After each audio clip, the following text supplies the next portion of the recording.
Attention, ceci n'est pas une intro. To whom it may concern you. Radio check. The radio's loud and clear, Lewis.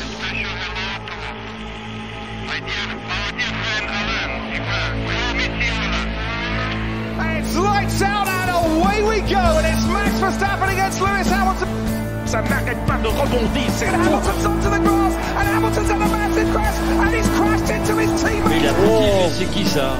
Accélère, accélère. You are the world champion! You're great, Ross. All of you guys. Oh my God. And I've got to stop because I've got a lump in my throat.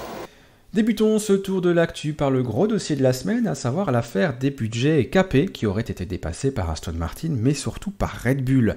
La FIA devait annoncer les résultats de l'audit effectué ces derniers mois, le 5 octobre dernier, et bien il faudra attendre encore un peu.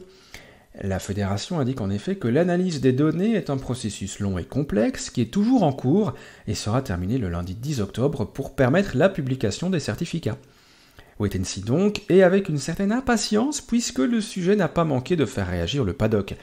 Pour Laurent Mekies, directeur de course chez Ferrari, il s'agit là d'un test vital pour le budget capé, alors que Zak Brown, de son côté, estime que la FIA devrait se montrer aussi sévère dans ce domaine que lors d'infractions techniques. Même sentiment du côté des pilotes qui admettent cependant qu'il s'agit là d'un dossier compliqué, et parmi ces voix, celle de Lewis Hamilton, premier adversaire en piste de l'équipe au Taureau Rouge la saison dernière, qui souligne que même un léger dépassement pourrait avoir de grandes implications sportives. Je me souviens l'an dernier à Silverstone, nous avons amené nos dernières évolutions, et heureusement, cela nous a permis de nous battre jusqu'au bout de la saison. Mais quand nous voyons Red Bull avec de nouvelles pièces chaque week-end, si nous avions dépensé 300 000 € de plus pour un nouveau fond plat ou un nouvel aileron, cela aurait pu changer l'issue du championnat.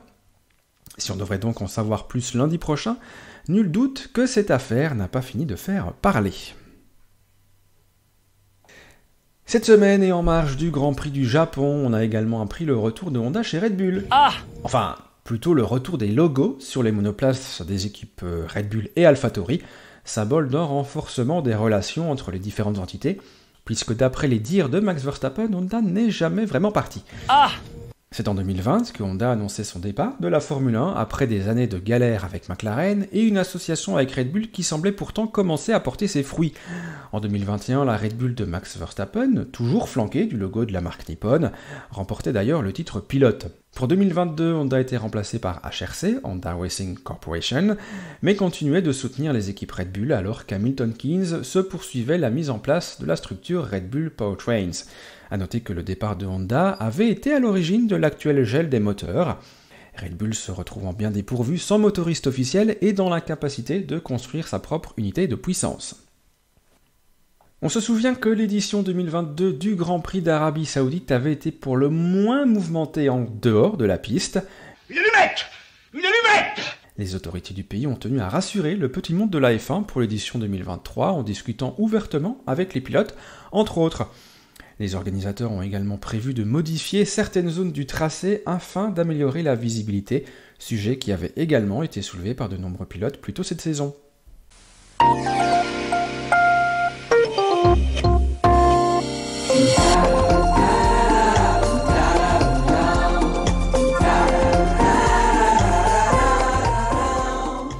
Comme la semaine dernière, on vous propose un point championnat, puisque Max Verstappen peut encore s'adjuger le titre mondial ce week-end sur les terres de Honda. Mais la situation est un peu plus complexe que la semaine dernière, alors installez-vous confortablement, on vous explique tout. Le pilote néerlandais sera sacré dimanche s'il gagne avec le meilleur tour, s'il gagne sans meilleur tour et que Leclerc ne fait pas mieux que troisième, s'il fait deuxième avec meilleur tour, que Leclerc ne fait pas mieux que cinquième et que Pérez ne fait pas mieux que quatrième, s'il fait deuxième sans meilleur tour, que Leclerc ne fait pas mieux que cinquième sans meilleur tour, et si Pérez ne fait pas mieux que quatrième sans meilleur tour également. S'il fait troisième avec meilleur tour, que Leclerc ne fait pas mieux que sixième et que Pérez ne fait pas mieux que cinquième. S'il fait troisième sans meilleur tour, que Leclerc ne fait pas mieux que septième avec meilleur tour, et si Pérez ne fait pas mieux que sixième avec meilleur tour. S'il fait quatrième avec meilleur tour, que Leclerc ne fait pas mieux que huitième et que Pérez ne fait pas mieux que septième. S'il fait quatrième sans meilleur tour, que Leclerc ne fait pas mieux que huitième sans meilleur tour, et Pérez 7ème sans meilleur tour. S'il fait 5ème avec meilleur tour, que Leclerc ne fait pas mieux que 9ème et Pérez 8ème. S'il fait 5ème sans meilleur tour, que Leclerc ne fait pas mieux que 9ème sans meilleur tour et que Pérez ne fait pas mieux que 8ème sans meilleur tour également. S'il fait 6ème avec meilleur tour, que Leclerc ne fait pas mieux que 10ème et Pérez 9ème. S'il fait 6ème sans meilleur tour, que Leclerc ne fait pas mieux que 11ème et si Pérez ne fait pas mieux que 9ème sans meilleur tour. Et les Japonais étant plus matinaux que votre serviteur, faisons le point sur ce qu'il s'est passé à Suzuka lors des premières séances d'essais libres. Ce matin, c'est Fernando Alonso qui s'est montré le plus rapide sous la pluie devant les deux Ferrari de Carlos Sainz et Charles Leclerc, tandis que Mick Schumacher, auteur du 7ème temps final, finissait sa séance dans le mur. Après-midi, c'est toujours sous la pluie que le meilleur chrono a été réalisé, cette fois par George Russell, le pilote Mercedes devant son voisin de garage, et Max Verstappen.